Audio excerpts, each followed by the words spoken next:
Hi, I'm Julie Wright, and welcome to day 22 of Restore the Roar 30 days of praying for our children and our families. When I think about my children's present and their future, I begin to think of the what ifs. What if this happens? What if this happens? There's so many things I pray for their protection from and their provision for.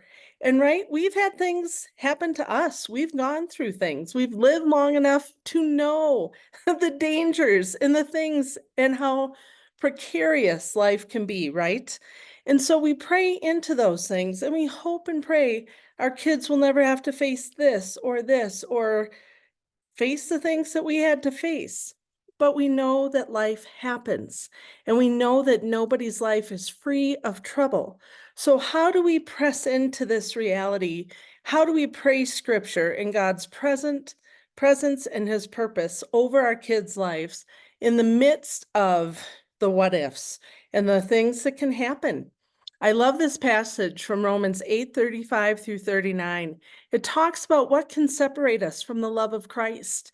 Can hardship or persecution or famine or nakedness or danger or sword, right? It says we are going to face these things.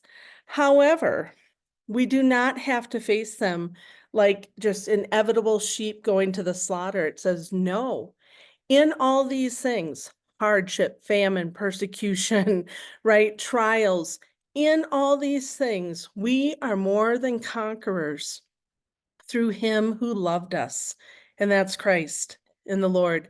And it says, and then Paul goes on to say, for I'm convinced that nothing, neither life or death, nothing in the present or the future, nothing in all creation can separate us from the love of God that is in Christ.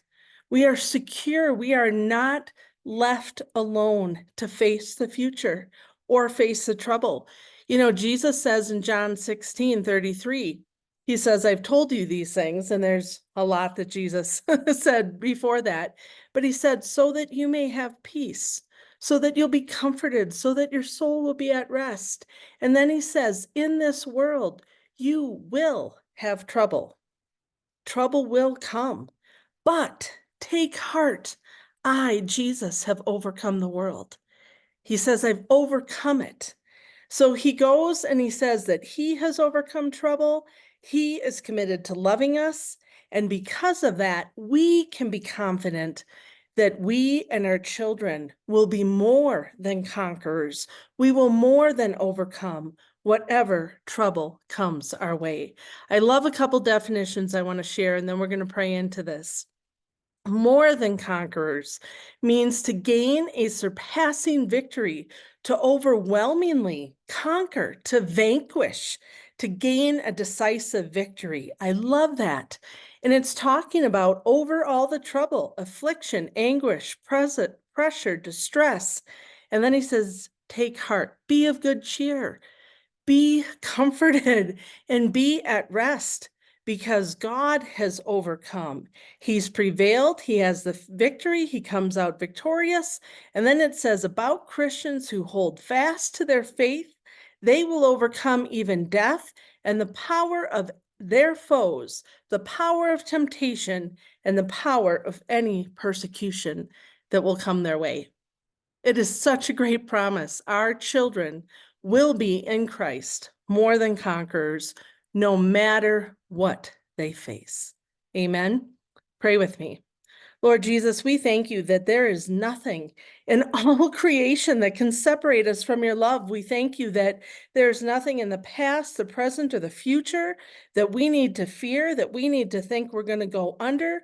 You even say, do not be afraid. Life is not just this inevitable thing. Trouble's going to come and you're going to be squashed. That is not what you say. You say, no, in all these things, in anything, in everything that comes your way, that you may face, that your children may face, we are more than conquerors. We will overcome because you love us, because you are faithful to us, because nothing in heaven or hell In life or death, nothing can separate us from your love and your faithfulness and your goodness to us. So, God, we can rest secure. We can be at ease. You say, just take comfort, be at rest, be at peace. I am your God, and I have you, and I am faithful to you, and I will never let your children go. And you will overcome. And Lord, I love this last verse in Psalms 84:7. It says, we will go from strength to strength. We will have victory after victory. Things will come at us, we will overcome. Things will come at us, we will overcome. Things come at us, we overcome in you. And Lord, there is nothing that can happen that we have to fear because you are with us and you will overcome and help us overcome. Thank you, Lord, that we are victorious overcomers in you. In Jesus' name, amen. See you tomorrow for another day of Restore the Roar. God bless.